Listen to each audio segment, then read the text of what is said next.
नमस्कार विद्यार्थी मित्रांनो, नोट्स इन मराठी या आपल्या शैक्षणिक यूट्यूब चॅनलवर तुमचे मनापासून स्वागत आहे. आजच्या या सविस्तर चर्चेत आपण एका अत्यंत भावस्पर्शी साहित्याचा आणि त्यासोबतच आपल्या रोजच्या आयुष्यातील व्यावहारिक शिक्षणाचा असा दोन्ही अंगांनी वेध घेणार आहोत. हो, आणि आजचे आपले संदर्भ दोन वेगवेगळ्या टोकांचे वाटू शकतात.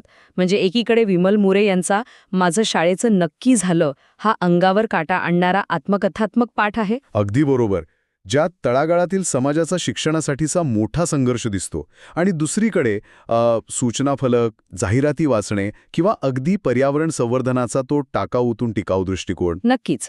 म्हणजे या चर्चेचा मुख्य हेतूच हा आहे की शिक्षणाचे केवळ पुस्तकी मूल्य नाही, तर व्यावहारिक आयुष्यात त्याचा कसा उपयोग होतो हे समजून घेणे. एखादे मूल जेव्हा गरिबीतून शाळेची पायरी चढते तेव्हा ते फक्त साक्षर होत नाही. खरंय.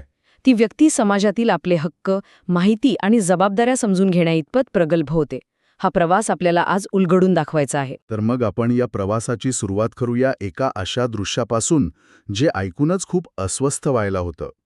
हे दृश्य आहे कळंबा मध्यवर्ती कारागृहाजवळच्या एका झोपडपट्टीचं. तिथल्या परिस्थितीचं जे वर्णन आलंय ना, ते दारिद्र्याचं विदारक वास्तव डोळ्यांसमोर उभं करतं. हो ना, म्हणजे त्या मातीच्या कच्च्या विटांच्या भिंती आणि छपरावरची ती फुटकी तुटकी कौले. पावसाळ्यात तिथे काय अवस्था होत असेल याचा नुसता विचार केला तरी. पावसाचं पाणी गळण्याची कायम भीती, जमिनीवर असणारा तो एक कायमचा ओलसरपणा आणि हवेत भरून राहिलेला तो कुबट वास, हे एका घराचं वर्णन नाहीये, ही एक कोंडलेली अवस्था आहे. अगदी. आणि त्या लहानशा झोपडीची उंची इतकी कमी होती की आत कोणी सरळ उभं राहिलं तर थेट डोक्याला छपराची कौलं लागायची. आणि अशा या जागेत माणसांचा संसार कसा मावणार? साहित्यात त्या झोपडीतल्या वस्तूंची जी यादी दिली आहे ती खूप बोलकी आहे. हो. फक्त 4-5 फाटक्या वाकळा, म्हणजे ज्याला आपण जुन्या गोधड्या म्हणतो, जेवण्यासाठी 7-8 जर्मनची ताटं, कपड्यांच्या नावाखाली चिंध्यांची 2-3 गाठोडी. आणि पाण्यासाठी 2 जर्मनची पातेली, एक पितळेची घागर, बाहेर असलेलं एक पाण्याचा रांजण आणि अशोकदादाची पोलिसाची काळी पेटी, बस. एवढाच तो संसार. पण याहून धक्कादायक गोष्ट म्हणजे त्या जागेत राहणारी माणसं. सुरुवातीला तिथे अशोकदादा, त्याची पत्नी सुमिती, लिंगप्पा, मरियप्पा, मधू आणि चुलत भाऊ सिद्धू असे 6 जण राहत होते. जागा आधीच अपुरी होती आणि त्यात ही 6 माणसं. आणि तिथेच थांबत नाहीये, त्या 6 जणांमध्ये आणखी भर पडते. लेखिका विमल, तिची बहीण मंगल आणि त्यांची आई-वडील असे आणखी 4 जण तिथे राहायला येतात. बापरे, म्हणजे त्या एका उभंही राहता न येणाऱ्या झोपडीत एकूण 10 माणसं. हो. रात्री झोपताना सर्वांना पाय पसरून झोपायलाही जागा मिळत नसेल. जेव्हा परिस्थिती इतकी भीषण असते ना, तेव्हा माणसांचे विचारही थोडे संकुचित होतात. म्हणजे रोजच्या जगण्याच्या लढाईत शिक्षण हा शब्दसुद्धा एक प्रकारची चैन वाटायला लागतो. खरंय. आणि म्हणूनच पाठात जेव्हा शिक्षणाचा विषय निघतो तेव्हा घरात एक मोठा वाद, एक संघर्ष उभा राहतो. तो प्रसंग खूपच नाट्यमय आहे. विमलचे आई-वडील बोरगावला पालांवर म्हणजे तंबूत राहायला जाण्यासाठी सामान बांधत असतात. हो. आईने 2 साड्या आणि ताटल्या पिशवीत भरलेल्या असतात. आणि तेवढ्यात अशोकदादा ड्युटीवरून घरी येतो. आणि तो विमलला त्यांच्यासोबत घेऊन जाण्यास कडाडून विरोध करतो. तो ठामपणे सांगतो की मी विमलला शाळेत घालणार आहे. पण वडिलांचा याला विरोध असतो. ते रागावतात आणि म्हणतात, शाळेत जाऊन शहाणी होणार आहे का? या एका वाक्यात त्या काळातील मानसिकता दिसते. घरात खायला अन्न नाही तर शाळेसाठी पैसे कुठून आणणार? म्हणजे त्यापेक्षा मुलीचं लवकर लग्न करून तिला सासरी पाठवणं हाच एक मार्ग त्यांना योग्य वाटतो. गरिबीतून आलेला तो एक जुनाट विचार असतो. पण अशोकदादा समजावतो की ती फक्त 6 वर्षांची आहे, हे काही लग्नाचं वय नाहीये. आणि या वादात एक अनपेक्षित पाठिंबा मिळतो, तो म्हणजे आईचा. हो. आई अशोकदादाची बाजू घेते आणि ती थेट वडिलांच्या भूतकाळाची आठवण करून देते. ती आठवण खरोखर डोळ्यात अंजन घालणारी आहे. ती सांगते की स्वतः वडिलांच्या शिक्षणासाठी त्यांच्या आईने, म्हणजेच विमलच्या आजीने, लोकांच्या घरी भाकरी करून घातल्या. प्रसंगी भीक मागितली तेव्हा कुठे वडील आणि त्यांचे दुसरे भाऊ शाळा शिकू शकले. स्वतः अशिक्षित असूनही आईला शिक्षणाचं मोल समजलेलं असतं. ती स्पष्ट सांगते की विमल अशोकदादाकडेच राहील आणि शिकेल. या सगळ्यात आणखीन एक व्यक्ती तिथे असते, अशोकदादाची पत्नी म्हणजे वहिनी सुमिती. वडील चिडून निघून जातात तेव्हा ती गालातल्या गालात हसते. सुमितीचं ते हसणं खूप अर्थपूर्ण आहे, कारण ती स्वतः शिकलेली असते. तिला शारीरिक व्यंग असतो, पाय अधो असतो.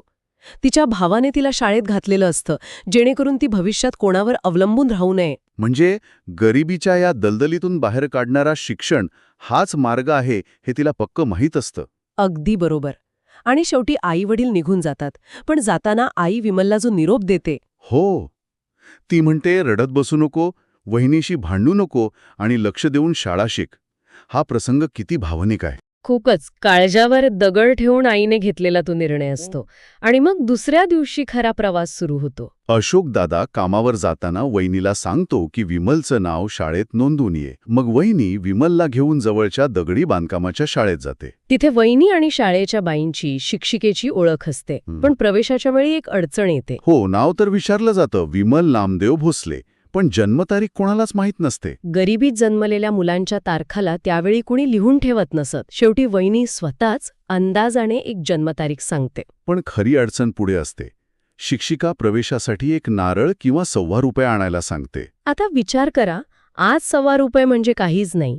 पण त्या काळात त्या झोपडीत राहणाऱ्या कुटुंबासाठी तो खूप मोठा आर्थिक डोंगर होता. वहिनीकडे पैसे नसतात, ती शेजारच्या पाटलांच्या मुलीकडे लतक्काकडे जाते. आणि लतक्का शोधाशोध करून तो ₹1.25 वहिनीला देते. तो ₹1.25 फक्त नाणं नसतं, ती ज्ञानाची कवाडं उघडण्याची एक चावी असते. त्या ₹1.25 अखेर विमलचं शाळेत जाणं नक्की होतं. आणि इथूनच आपल्या चर्चेचा दुसरा महत्वाचा टप्पा सुरू होतो. ₹1.25 भरून जे शिक्षण मिळतं त्याचा उपयोग फक्त वर्गात बसण्यापुरता असतो का? अजिबात नाही. शालेय शिक्षण तुम्हाला खऱ्या जगाची ओळख करून देतं.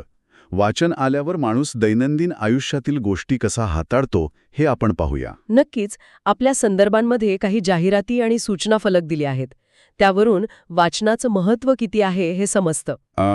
उदाहरणार्थ, सोनवडी क्रीडांगणावरील अक्षरगंगा संस्थेच्या पुस्तक प्रदर्शनाची जाहिरात बघा. हो, तिथे 20% सूट आहे आणि ₹500 खरेदीवर ₹50 पुस्तक मोफत मिळणार आहे. जर तुम्हाला वाचताच आलं नाही तर या आर्थिक सवलतीचा फायदा कसा घेणार? तसंच ते वत्सलाबाई पानमळे यांच्या बागेतील पेरूंचं उदाहरण.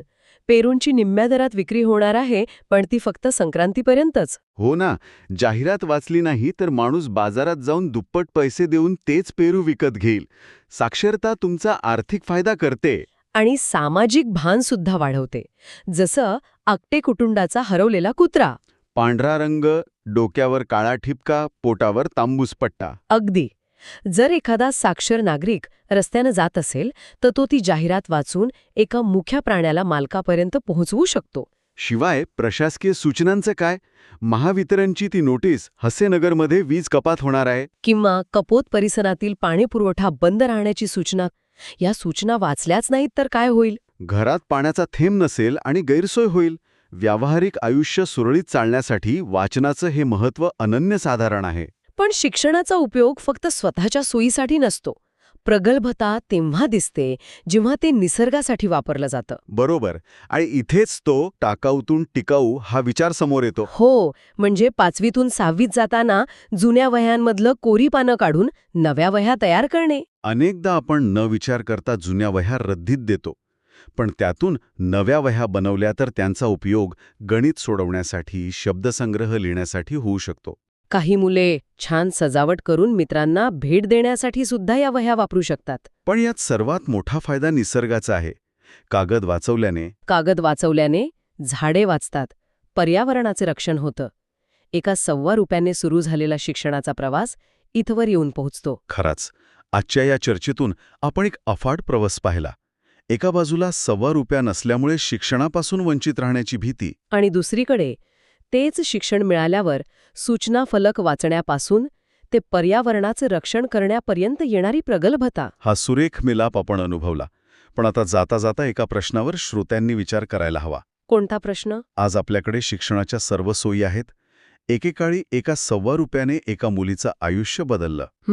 आज आपल्या घरात अशी कोणती टाकाऊ किंवा दुर्लक्षित गोष्ट आहे, जशी जुन्या वह्यांची कोरी पानं, जिचा योग्य वापर केला तर ती कुणाचं तरी आयुष्य किंवा किमान आपला निसर्ग नक्कीच समृद्ध करू शकेल? खूपच सुंदर आणि विचार करायला लावणारा प्रश्न आहे हा.